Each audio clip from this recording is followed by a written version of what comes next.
Residential school survivors Frank and Barb Badger were at Saskatoon's White Buffalo Youth Lodge Friday. 25 young students graduated from a wellness and parenting course. Frank Badger says this is a great reason to celebrate.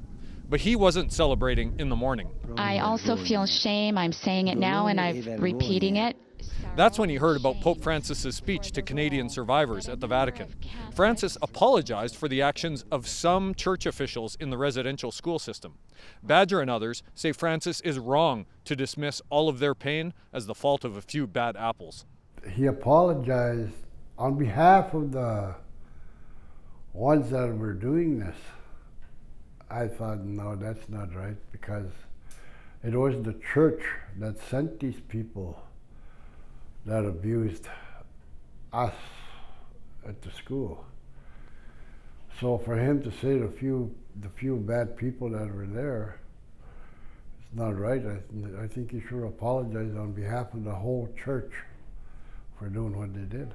Other survivors agree. So did the authors of the Truth and Reconciliation Commission's final report. They issued dozens of calls to action 7 years ago.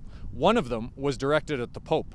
It said, "We call upon the Pope to issue an apology to survivors, their families, and communities for the Roman Catholic Church's role in the spiritual, cultural, emotional, physical, and sexual abuse of First Nations, Inuit, and Métis children in Catholic-run residential schools." Badger says there was another big problem with Francis's speech.